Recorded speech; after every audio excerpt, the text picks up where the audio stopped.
Our speaker today, in many ways, needs no introduction. Most of you know him. He's been a professor here at Patrick Henry College since 2013. It seems like longer, many more years back that he first appeared on campus. And I have to say, and this maybe just summarizes it all, or much, that when Dr. Cory Grewell arrived on campus, the coolness factor of the faculty went up by significant amounts. I remember my boys telling me, just asking, who is that guy? And, wow, Dad, why can't you dress like that? Needless to say, I have made no attempt to do that, and it's probably a good thing. But today, Dr. Grewell is going to speak to us on the subject of reconstructing meaning, the nature of words, and participating in being. Sounds like heady stuff. Pay attention. I think you'll enjoy it. Please welcome Dr. Cory Grewell.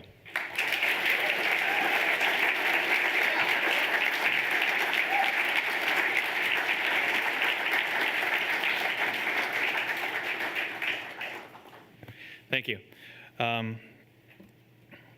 Just a couple of words of introduction. This is a work in progress, although the absence of the preposition in the title is intentional, as hopefully will make sense by the end of the text. I mean to use participating without a preposition there. But as I say, it is a work in progress. Lord willing, for a while I've been wanting to write something, actually a book that would sort of present a response for what it means to recover meaning in a theologically orthodox way, yet that takes postmodern literary theory seriously. And again, Lord willing, that is where this will end up. I sort of took the opportunity of Faith and Reason as a chance, a world-class procrastinator, to actually start the project, figuring there would be, plenty of time to really at least get something like this together. But as is the case with almost all papers, this wasn't so much done as it was due. And so I present this, again, as a work in progress, submitting it to many of these esteemed faculty members, particularly, rather in trepidation about the state in which they will find it. There is much more reading, writing that should have been done. You all know nothing about this, right? But such as it is. So let's start. Words, words, words. So says Prince Hamlet in Act 2 of the play that bears his name. The line is uttered as a sort of intentionally off-putting non-answer to Polonius's empty query, "What do you read, my lord?" Taken in context, the prince's line contains a latent irony that is consistent with his cynical mood throughout the play. The irony is this: words, words, words can be interpreted to mean roughly nothing. Let me interrupt myself for a second, because I was also supposed to tell you, and this is a good idea, if you have a pencil, you might want to put page numbers in as we go along.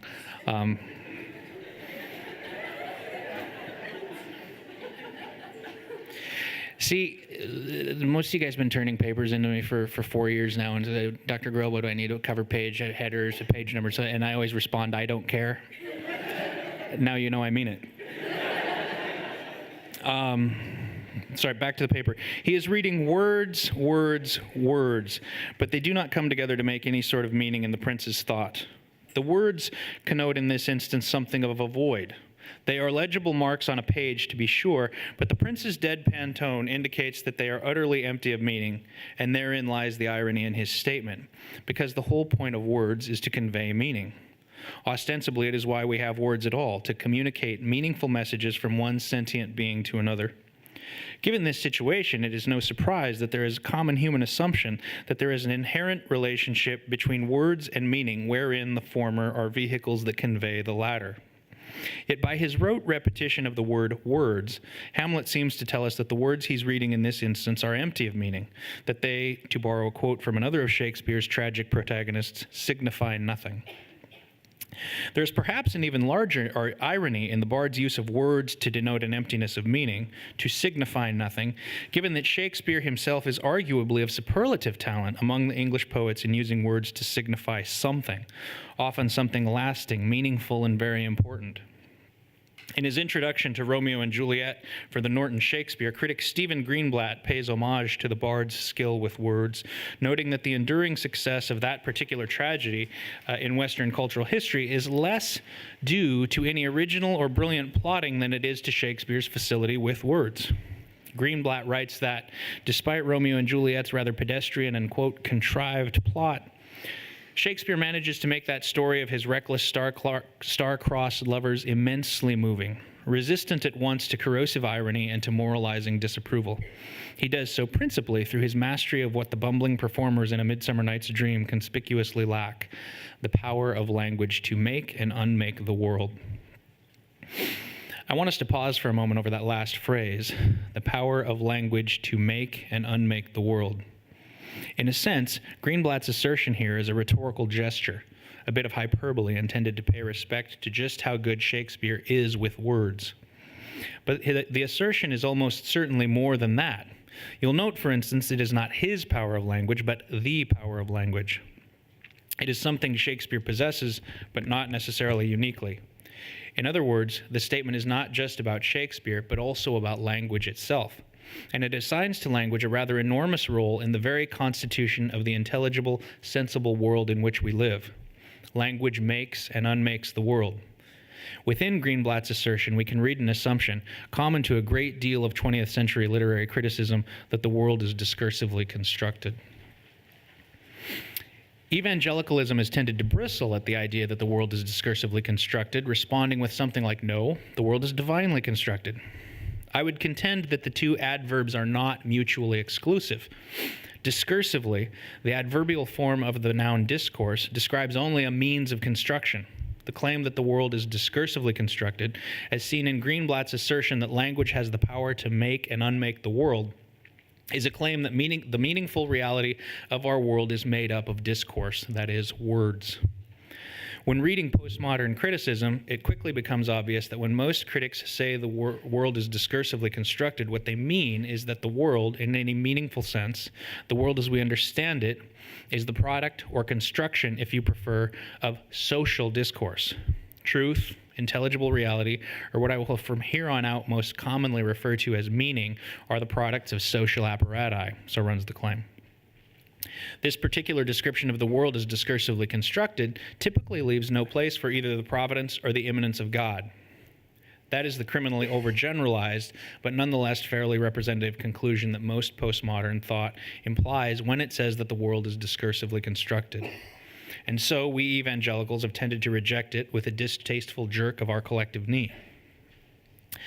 I'm not sure that this negative knee-jerk reaction is entirely wise, particularly if we consider the claim that the world is discursively constructed, quite aside from the unnecessary influence that when we say discursively, we mean socially discursively. I said above that the adverbs discursively and divinely were not mutually exclusive. On the contrary, even a casual reading of the opening chapter of Genesis reveals that if Scripture is to be believed, the world is in fact divinely discursively constructed.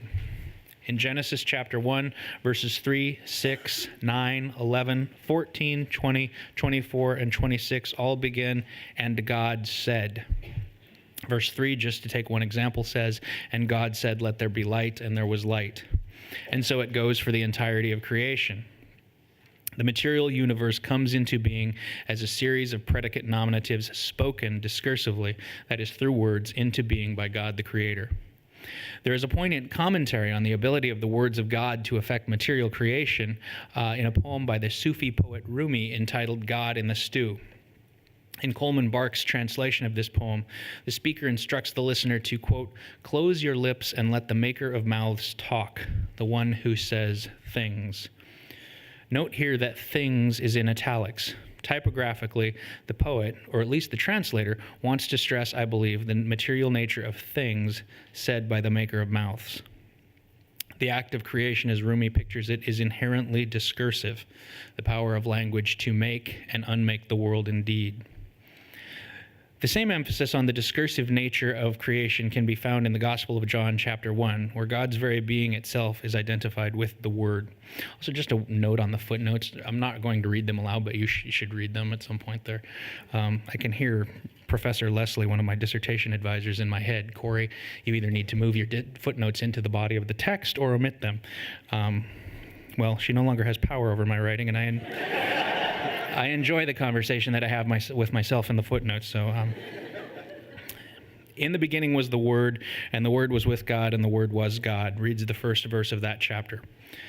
John MacArthur identifies the Greek word for word, logos, with the rational principle of divine reason, mind, even wisdom. Note also the capitalization, right? At various points, the word is either capitalized or not capitalized, and that's important, and that's why I've actually asked for you to have the script of the lecture in your hands as I'm saying it. All of these are discursive qualities, all of the qualities of logos, that is. They are all related to meaning and all rooted in language. The New Testament account of creation thus gives us the same idea. The created order is founded in and remains meaningful through discourse, that is, words. All of what I have said thus far has been to bring to our attention the extent to which the world is, in fact, discursively constructed, and in any meaningful sense, remains discursively constituted. This may beg the question, so what? What does all of this mean? Well, meaning is just the point, isn't it? The nature of words, that is, discourse, is to convey meaning. If the world, reality, call it what you will, is inherently discursive, then its very nature is also to convey meaning, meaning which finds its articulation in words, human language, the texts which we construct and have constructed throughout history to explain that meaning. That language, in turn, not only translates the meaning found in the creation, but subcreates, to use J.R.R. Tolkien's term, new meaning again in language, which itself then becomes part of the creation.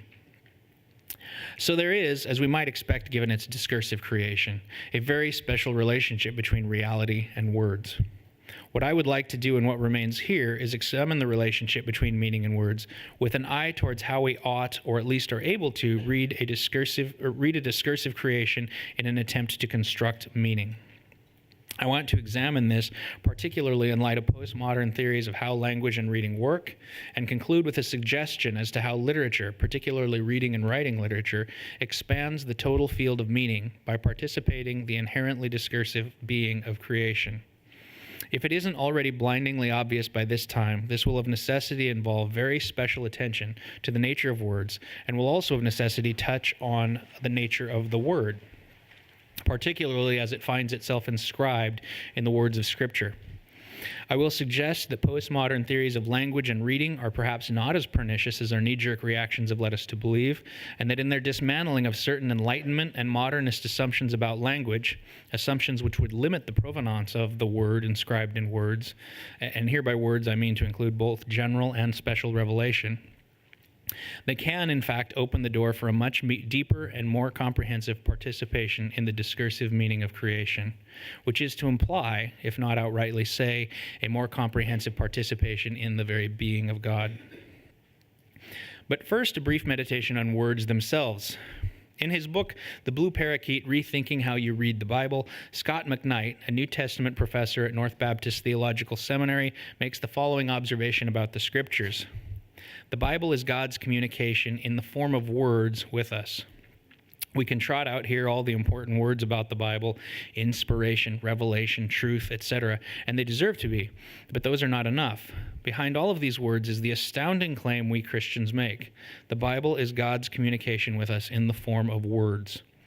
For the papered book to be what it is intended to be, God's communication with us, we need to receive those words as God's words addressed to God's people.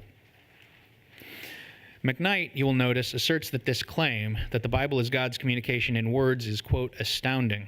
At first glance, it may not seem such an astounding claim, given that if you open your Bible to virtually any spot, what you will find scattered over the two facing pages is a plethora of words.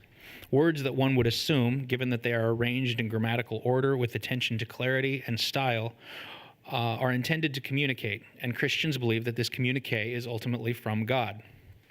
Perhaps that latter bit's the astounding part, that this is communication from God. Certainly in a time in history dominated by scientific materialism, that is an astounding claim in its own right. But you will notice that McKnight argues that this claim about, quote, communication in words is more astounding than the various doctrine, what he calls words about the Bible, that refer to divine agency in the authoring of the scriptures, that is, inspiration, revelation, truth. In context, what McKnight seems to see as astounding about the claim is rooted in the nature of words themselves. McKnight is trying to get his readers to see the Bible as God's story. A story that is communicated to listeners, in words. A story, moreover, that is told as a means of establishing a relationship with the God who tells the story. In fact, McKnight goes so far as to elaborate on the narrative means by which God has chosen to communicate to his creatures by describing the various books and genres that make up the sum total of the scriptures as, quote, wiki stories that have been penned by numerous human agents throughout redemptive history in a variety of cultural contexts. As such, the story of the Bible does not, McKnight argues, reduce to either a system of, quote, blessings and promises or, quote, morsels of law to be either owned or submitted to. Rather, he sees the Bible as a story to be listened to and engaged with in ways that are more similar than dissimilar to ways that we would engage with other communiques in words from other persons.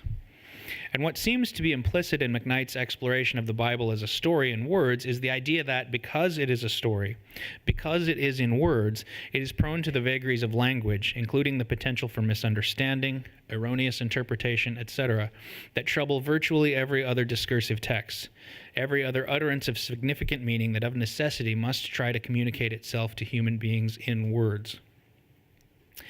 A very great part of the potential for trouble inherent in any communication in words lies in the nature of words themselves. If 20th century theories of language and literature have taught us nothing else, they have hammered home to us the fact that words are not terribly stable things. Their meanings tend to vary across time, geographical space, and even from speaker to speaker depending on a given context. The Inkling Owen Barfield, in a book dedicated to exploring the subject of words entitled Speaker's Meaning, has problematized what we often assume to be the relatively simple relationship between words and meaning thusly. He says, words do not contain meaning like a box of cigarettes contains cigarettes. Barfield goes on to explain that the so-called meaning of a word or sentence is simply the way in which it is used, or that language means what it is normally used to mean. The upshot is something like this. Any communication in words is immediately involved in what is at least a two-way transaction. The transmission of meaning is dependent not only on the clarity and authority of the speaker, his ability to get his precise meaning across through the words he chooses and the way he employs them, using tone, context, etc. The transmission of meaning is dependent not only upon this, but also on the actively engaged and competent understanding of the listener or reader, in the case of written text. That is to say, the listener must actively understand the words spoken to mean the same things that the speaker intended them to mean for what we might call accurate communication to take place. And this transaction involves a bevy of cultural, historical, and who knows what other contextual matters that condition the possible meaning of words at any given time and place in human history and geography. We begin to see what is so astounding about McKnight's claim. The Bible, as he wishes us to understand it, because it is a communication in words, is a communication that lends itself to all the rough and ready handling that human discursive communication is always, of necessity by its verbal nature, involved in. It is with this, quote, rough and ready handling, as I have termed it, that what we in the literary criticism field call theory or literary theory or postmodern theory, they all mean the same thing in the parlance, has to do. Theory has taken a long and hard look at the relationship between language and meaning, has interrogated the assumptions about their putatively simple relationship of correspondence, and has challenged a number of traditional Western concepts of truth, transcendental meaning, cultural absolutes, etc. Essentially, theory, as denoted by any of the above names, by challenging the stability of words themselves, inherently challenges the stability of anything constituted by words, which is to say, anything discursively constructed. This gets rather uncomfortable and cuts rather deeply, since as I have noted, there is a rather strong biblical support for the fact that the very cosmos in which we live, in any meaningful sense, is discursively constructed. Here we get a little more insight into the knee-jerk reaction that would reject wholesale the critiques of postmodern theory. If language is revealed to be inherently unstable, If words themselves are revealed to be human constructions to which meaning is arbitrarily assigned, then how can we credibly base our faith on truth revealed in the Word of God, which, as McKnight points out, is composed of words, these shaky little things that tend to evade our grasp like so many bars of wet soap? And that is to say nothing of the truth revealed in nature, which we have to interpret and put into language ourselves before we can even get to the business of interpreting what it means.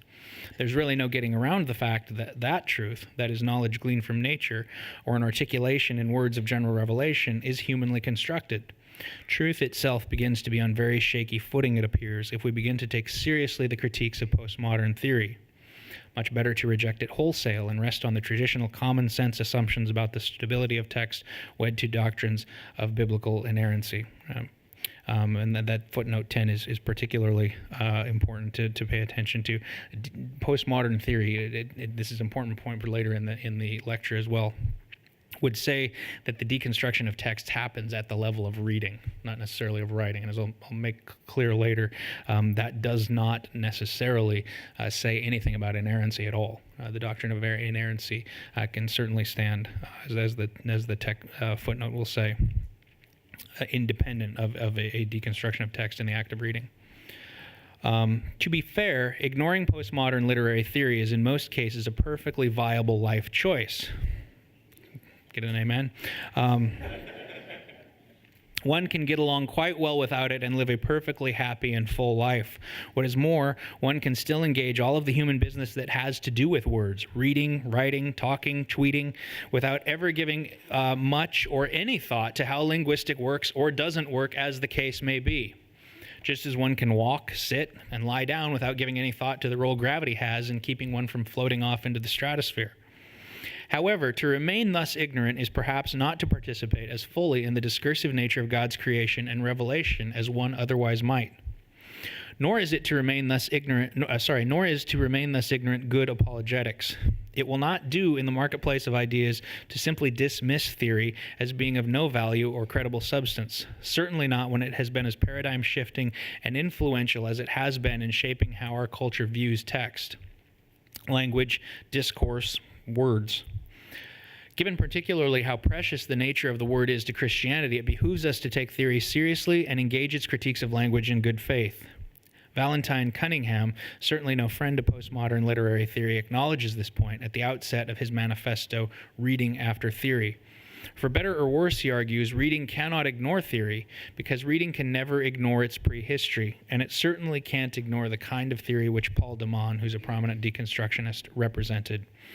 All the critical twists and turns coming from and through the so-called linguistic turn. I'm very sure that theory, not all of it perhaps, but great parts of it, theory in the main, certainly the impact of theory, is like our love in the song, Here to Stay. But the question is, so what? What now? Some answers to the question that Cunningham raises, the what now questions, are what I would like to spend the balance of what remains in this lecture focusing on. But before suggesting some answers to theory, answers that engage the relevance of theory to both general and special revelation, I should first spend a moment attempting to explain theory, particularly what Cunningham calls the linguistic turn in theory and its decentering text from meaning, so that we understand it correctly when we undertake to engage its implications. Before I embark on what will be a criminally, again, overgeneralized summary of theory, I should let this audience know that it owes a massive debt of thanks to the beautiful Nicole Grewell, my wife, who is responsible for my having excised 13 pages of painstaking explanation on the theories of structuralism and deconstruction. Those 13 pages, complete with copious citations from Ferdinand de Saussure and Jacques Derrida, the respective godfathers of those schools of thought. I believe, quote, "You've lost me," was her exact critique. As usual, she was right, and for the purposes of this lecture, I believe an overview of theory is more appropriate, certainly less trying to your patience and attention span, though it does in some senses pain me to ask you to accept my representation of theory on my honor, so to speak, and I will offer to anyone who asks for it the original draft with an extended delving into postmodern linguistic theory. Lit majors won't have to ask, it will be in your inbox shortly. Okay. The first order of business would be to clarify some terms. One of those terms I have been using already, theory. By theory, I'm primarily concerned with modern and postmodern theories of language, namely the modern school of thought known as structuralism and the postmodern response to it known as deconstruction, both of which I will explain in brief momentarily. I'm not concerned here with other branches of theory, such as cultural materialism, that are concerned with how socioeconomic forces are involved in shaping cultural institutions, including the arts. I'm strictly concerned with theory as it pertains to an explanation and critique of language and meaning. Structuralism is a system of linguistics that analyzes and seeks to accurately describe the nature of the relationship between words and their reference, or as Ferdinand de Saussure, the theorist perhaps most identified with structuralism, calls them names and things. Saussure draws attention to what he calls the linguistic sign, the symbol, if you will, that is constituted of what he calls the signifier and the signified. What Saussure is essentially talking about when he refers to the linguistic sign is the union of a word and its meaning. But he insists that this union is not a simple one, and that the specific parts of the sign, the signifier and the signified, refer neither to the word itself nor to the concept or the thing the word denotes, the thing itself, but to the sound image in spoken language and the concept to which it corresponds. Both the written word and the material thing itself to which it refers are really outside the sign on either side of the equation in Saussurian linguistics. The space between a word and its meaning is greatly amplified, and the heretofore assumed simple relationship between language and meaning is greatly complicated. And I'll draw attention to the footnote in which I have an extended quote from Saussure's course on general linguistics with an illustration. This has pictures in the book, and those are in Saussure's text as well. Instructive here is to think of that famous Magritte painting of a pipe, which says below it, "This is not a pipe." This is one of the things that structuralism shows us, is that these are sort of arbitrary, words are arbitrarily assigned meaning based on structure as opposed to inherence. Such runs the argument. One of the most salient points for our discussion of Saussurian structuralism in complicating what had taken to be a natural relationship between word and meaning is its claim that the relationship between words and their meaning, quote, between the signifier and the signified, is arbitrary. That is to say that meaning is not inherent in the word itself.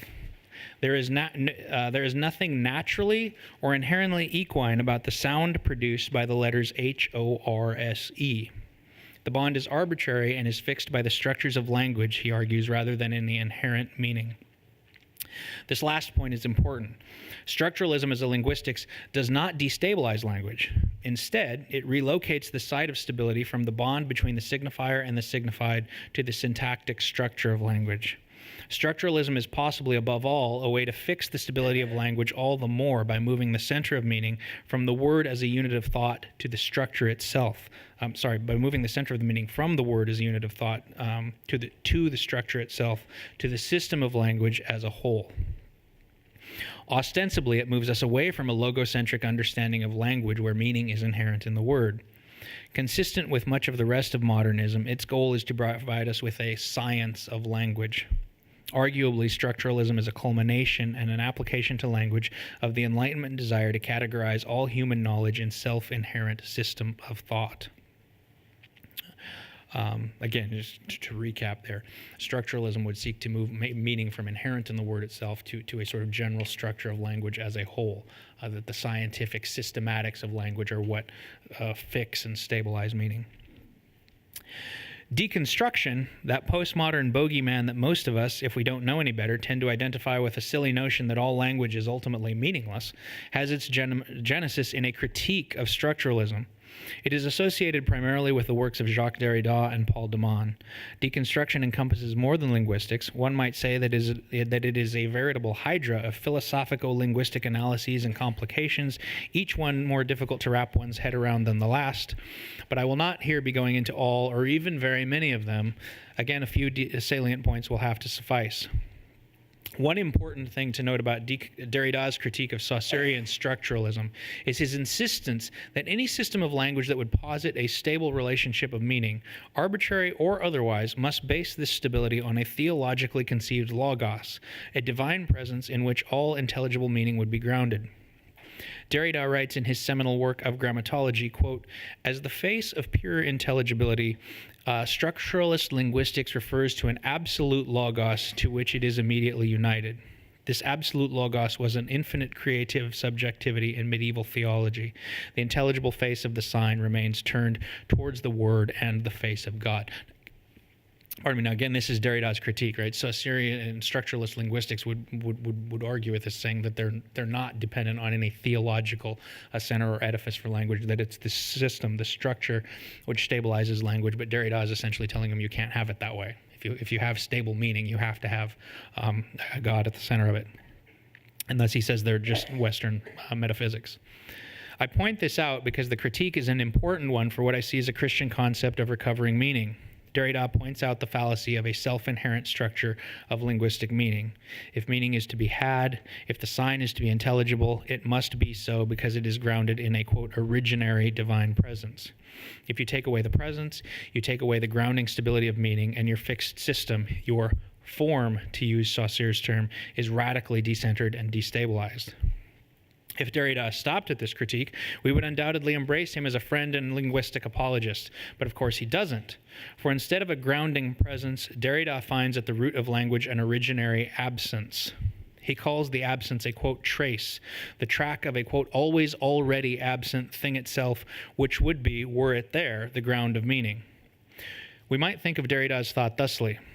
Were he there, God would be the presence which would ground meaning. And in fact, we must think as if God were there in order to speak, write, engage language at all, for we must proceed as if our words have meaning. But at the end of the day, we know that he is not there, that all we have is the trace of his having been there, which is another way of saying his absence. And so the stable meaning of language finally escapes us.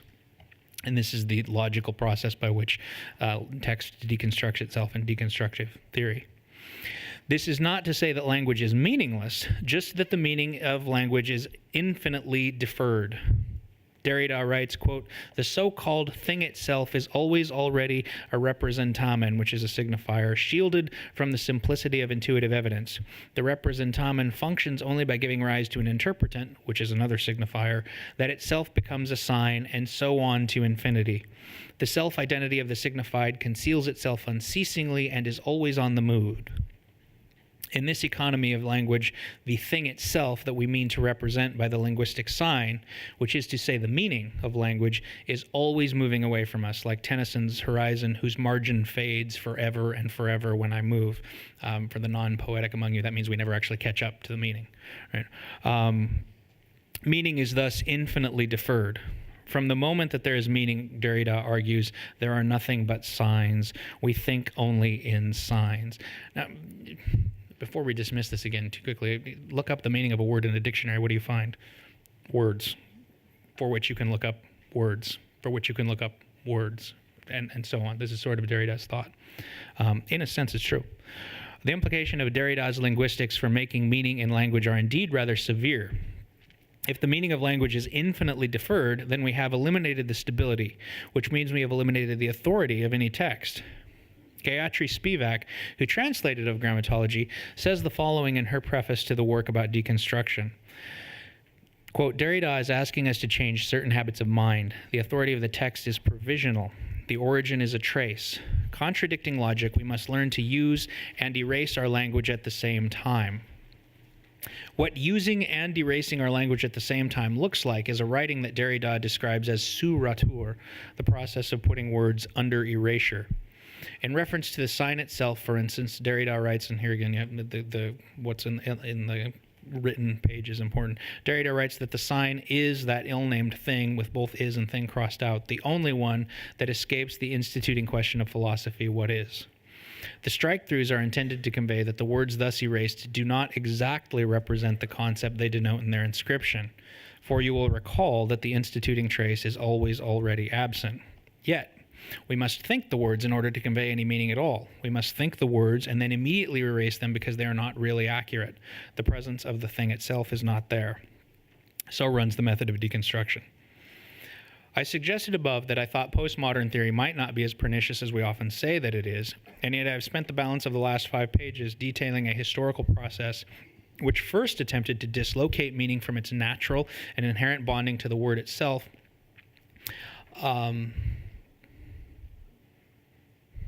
Yeah, and then went on to dismantle the structure of a text that took the place of the inherent bond, resulting in an endemic textual instability that eradicates the possibility for anything beyond provisional authority and meaning in anything expressed in words. I undoubtedly appear to be at cross purposes. But I would ask us to look at some of the ramifications of theory again in a slightly different light. First, in its exposure of the space between word and its meaning and its insistence on the arbitrary nature of language, theory shows us the limits of language. Language, in and of itself, should not be counted on to convey authoritative meaning. Secondly, in freeing linguistic meaning from the syntactic system of structuralism, deconstruction opens the door for what I would like to call a participated reading of a text. Recall that the assumption behind Derrida's deconstruction is that the instituting basis of language is the always already absent trace. It is because God has always already left the temple that language is so destabilized in Derrida's account. But what if the temple were not empty? If God is there, as we know he is, then there is a grounding presence which changes the whole complexion of deconstruction. For now, language is both free of the rigid systematics of structuralism, which would tie meaning to certain arbitrary structures, and it is at the same time firmly grounded in the logos, which not so much limits, but secures a word's meaning in the act of participation between spirit and spirit. The capitalization, again, is important. It is this act of participation that I am tentatively forwarding as reconstruction, a theory of language and meaning that locates meaning not in the graphic text, but in the participation between human and divine spirits in the imaginative acts of reading and writing. But I'm getting ahead of myself and anticipating my conclusions. Allow me to backtrack, if you will, and say a few more things about the limits of language and the freeing of meaning from structuralism. Perhaps the most significant benefit of recognizing the limits of language is a dose of humility. Theory keeps us from erecting any linguistic Tower of Babel by decentering linguistic meaning from any self-inherent referent. Crystal Downing, an English professor at Messiah College, comments on this matter of limits of language in her book, How Postmodernism Serves My Faith. She notes what, for her, is the usefulness of considering the critiques of theory about the limits of language when approaching the scriptures. She cites the name of God in Exodus 3:14, which she notes is a verb, not a noun, as an example of the poverty of our language in trying to encompass the nature of God. As though in recognition that language molds perception, she argues, God communicates a self that transcends the limitations of any noun referring to a created entity, a person, a gender, place, or thing. God is a verb, but not even a verb of identifiable creaturely activity. God's identity as a self-sustaining, uncaused actuality, the I am, cannot be understood apart from God's own self-revelation.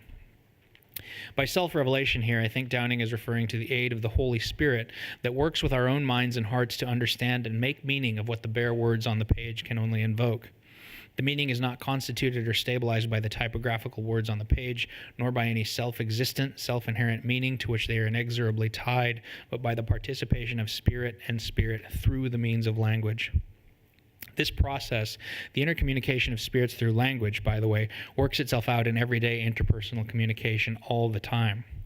We both imply in the act of writing and infer in the act of reading significant amount of meaning that are not necessarily in the actual written text of even the average email. That is to say nothing of tweets, many of which seem to me to be verbal poster children for the truth of the statement that language deconstructs itself.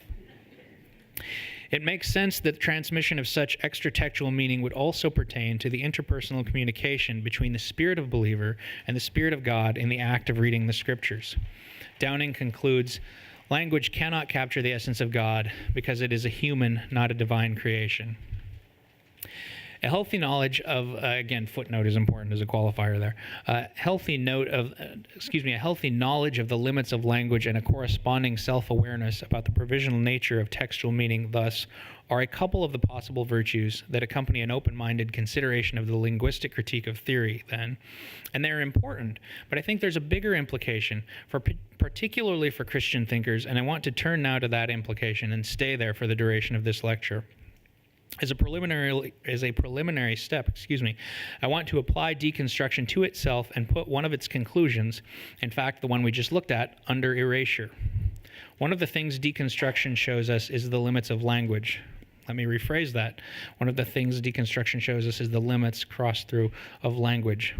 What I mean to say by this precious bit of cleverness is that the limits of language, and it is very necessary that we think them, that we have preliminarily gone through the mental work of realizing the inadequacy of any structure to fix the sign to a single universal meaning, that these limits are at the same time a profound opening for language to signify well beyond the tired and dead boundaries in which we, heirs of the Enlightenment, often want to pen it up. Derrida discusses in his work the, quote, liberation of the signifier. He, of course, means it in a context of liberating the signifier from the metaphysics of presence. C.S. Lewis, I would believe, would argue that such a liberation would be no freedom at all, and so following Lewis's lead, I would like to focus on the liberation of the signifier not from metaphysics, but within the metaphysics of presence, and from the scientifically defined structuralist constraints which would reduce it to a system of fixed meaning. I would like us to return at this point to an earlier quote from Owen Barfield's work, Speaker's Meaning. Barfield, you will recall, asserts, words do not contain meaning like a box of cigarettes contains cigarettes. Again, he goes on to say that the so-called meaning of a word is generally what it is normally used to mean. More or less, this is the idea of meaning following usage, a commonplace in the study of language, though it is, of course, worth noting that usage changes over time, a phenomenon that poses, like deconstruction, a challenge to any idea of fixed linguistic meaning. Barfield goes into a little more depth in describing how meaning and words relate to each other in an early essay entitled Form in Poetry. There, Barfield writes, "Now, a word is the final objective record for each person of the whole series of thoughts or sense impressions received by him every time he has spoken or heard the word. Repeat it, and certain of these thoughts or sense impressions are revived in his memory. Associations are called up which, ever since he learnt the word, have been rearranging and coloring themselves subconsciously in his memory. When two or more words are heard or read in juxtaposition, the set of associations clustering round the first word is immediately brought into touch with that different set, which grows and spreads from the second in such a way that some of their innumerable ramifications must intermingle in the mind. Moreover, each word reacts delicately upon the other, emphasizing some of its associations, blurring some, and eliciting from the recesses of the subconscious mind many which in other contexts would have remained undisturbed. It is just this blending and harmonizing of remembered impressions that constitutes true form in poetry, and it is here that poetry satisfies our aesthetic sense, our desire for and emotional appreciation of that form." And here I think this is a commentary on his idea that words don't contain meaning like a box of cigarettes contains cigarettes. It's not a closed quantity of which you can pick one, right? It's something you bring to words that emphasizes their meaning, right? What Barfield emphasizes in this passage is the participated nature of language. This is essentially the kind of participation I referred to above, wherein the reader of a text, in this case poetry, participates in the act of meaning by bringing to the text the memories and associations that the words evoke and call up out of his own imagination.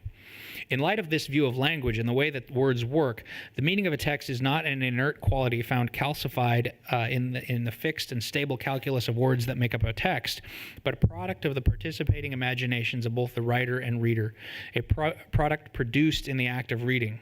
The words, the language in this account, serves as a vehicle for communication, but the meaning is a product of two or more participating imaginations. Meaning in this regard can actually accrue to a text over time as more readers and critics bring their associations and memories to a text. This seems to me to be the true liberation of the signifier, the liberation of a word to mean deeply, to signify beyond the narrow limits of denotative meaning. If it sounds like what I'm recommending sounds a lot like reader response theory, that is because it is a lot like reader response theory. As I've told lit majors time and again, reader response does not argue that a text means whatever a reader says it does. What it does argue is that, quote, a text's unity lies not in its origin, but in its destination, end quote, which is the mind imagination of the reader. Roland Barthes, in The Death of the Author, notes that the text is composed of a, quote, multiplicity of influences, including the author's intent, the cultural influences on the author, the historical circumstances surrounding the material production of the text, etc. Where all that multiplicity comes together, Barthes argues, is in the meaning that coalesces in the mind of the reader. It is true that reader response does argue that each individual act of reading produces a different phenomenon of meaning. But if we don't take that assertion in an overdetermined sense, we must acknowledge that it is an accurate description of the reading process. Most of us do get something slightly different than others do out of reading a given text. This should not be surprising when we consider that each of us brings a different set of memories and association to the words that we read on the page. Those memories and associations are probably especially disparate if we allow for the cultural contexts of time and place. Witness the difficulty modern readers have with Merchant of Venice or The Taming of the Shrew. It is not satisfactory simply to recover a historical understanding of the position of women and Jews in Elizabethan England. That sort of shortcut might fly in a classroom, but it falls dead on the stage. As numerous modern stagings of each of those plays attest to, the text of Shakespeare's plays continue to mean, but in doing so, they involve very much the interpreting imagination of the reader, an actor, directors, etc. The meaning of the play is participated by the bard and by the reader and by the aforementioned directors, actors, and actresses in the case of an actual play. The upshot of a theory of participated reading is that the meaning of a text is not a correct answer to be found like one finds an answer in solving for x in an algebraic equation. But if the meaning of the text is not an answer, haven't we in fact rendered text entirely relative? And if the meaning of a word is formed from whatever memories and associations the imagination of the readers want to attach to it, haven't we rendered it so unstable as to be merely meaningless? Aren't we just selling out to the worst of postmodern assumptions here? And for heaven's sake, what do we do with the scriptures, with the word of God that has been given to us in words, if words are such unstable things? The answers to those questions are respectively not really, not at all, though I prefer the term dynamic to unstable, no again, and I'm coming to that, be patient. What fixes the meaning of a text to the extent that it can be fixed, which is a very great extent, by the way, is the collective nature of the participation of language. That is to say, the agreement we come to as participating spirits about what words and text formed from words mean. I return us to the principle of language following usage. There is no great crisis, for instance, over what the word is means, Bill Clinton's 1998 legal defense notwithstanding, or take the word bad. We know what it means and use it accordingly, though we might in fact well denote the opposite meaning by the same phoneme if we wanted to, and in fact, following Michael Jackson's lead for a time in the 1980s, we did. But even that created no crisis of meaning. The point is that the very participation that renders text dynamic also fixes it sufficiently to allow the transmission of meaning through text from writer to reader. Barfield discusses the nature of this collective participation in Saving the Appearances, using the example of a rainbow. A rainbow, as we all know, is a play of light on water. Arguably, a rainbow is not really there. It has no objective being. It is there because the participating subject sees it. But, by that same point, all participating subjects see it. In short, Barfield says, as far as a being really there or not is concerned, the practical difference between a dream or hallucination of a rainbow and an actual rainbow is that, although each is a representation or appearance, that is, something which I perceive to be there, the second is a shared or collective representation. The meaning of text is analogous. Just as we all see the rainbow and are in general agreement that it is there, we are all in pretty substantial agreement about the general meaning of crime and punishment.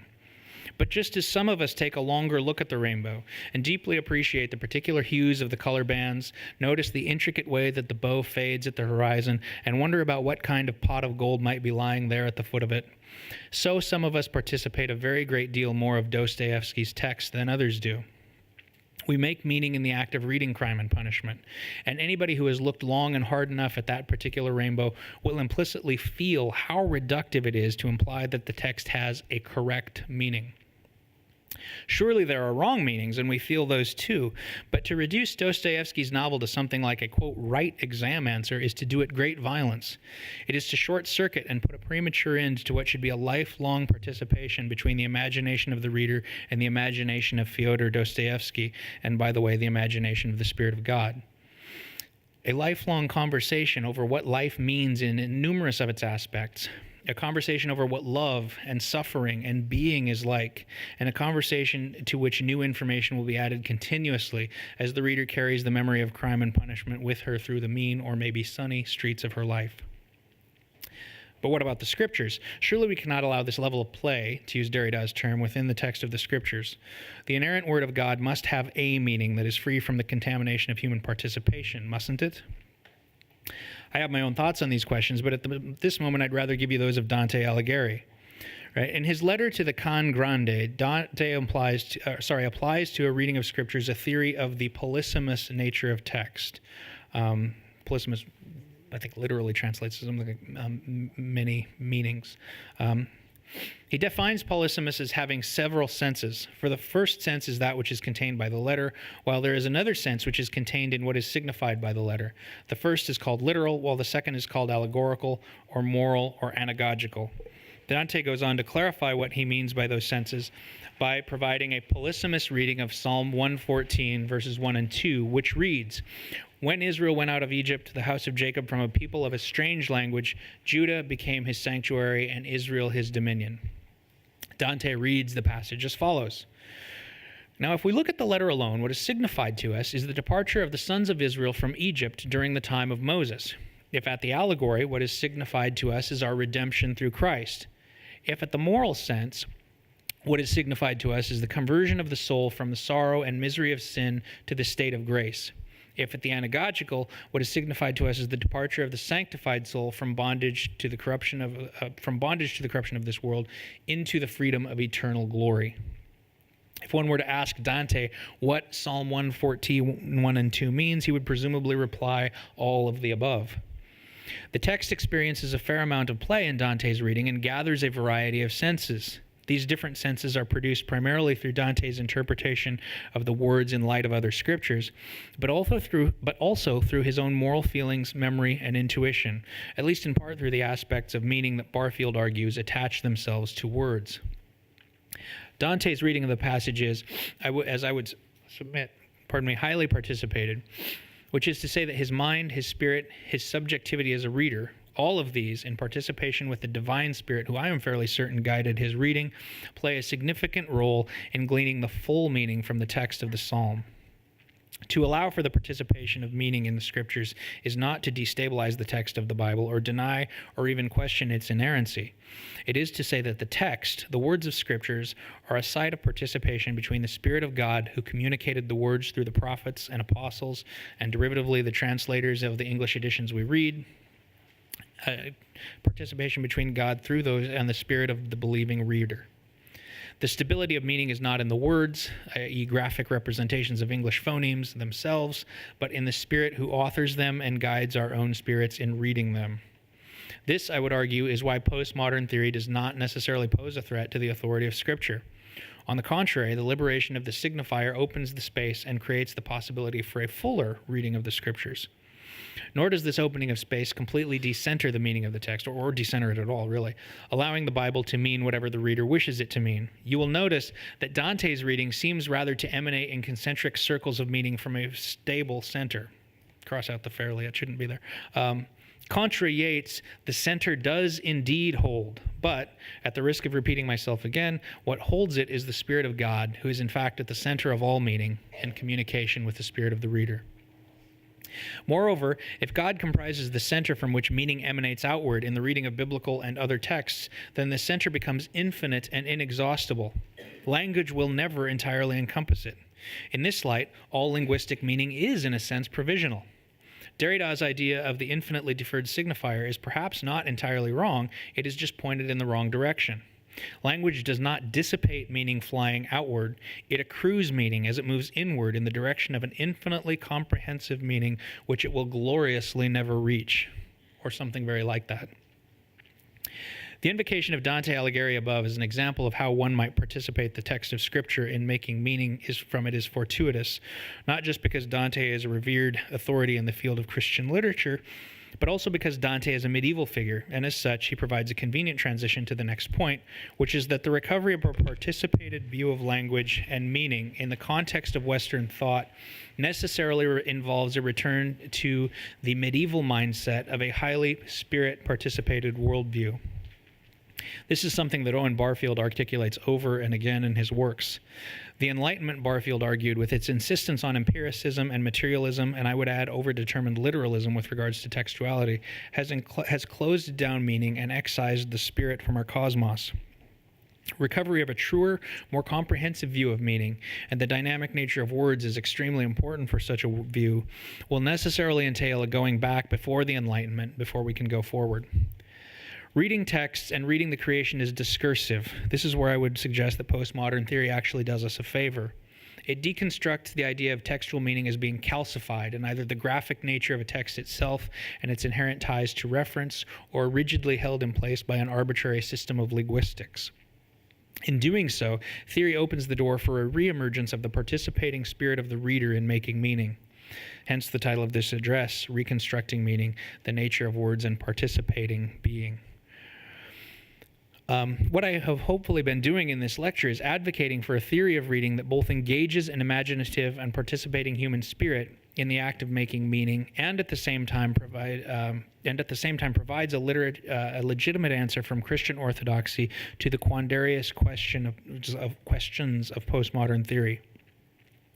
Reconstruction, if I may call it that, does not simply discard the critiques of theory that have proven too compelling to be ignored in the fields of literary criticism and philosophy, nor does it leave us adrift, at a loss for how to make any substantial meaning.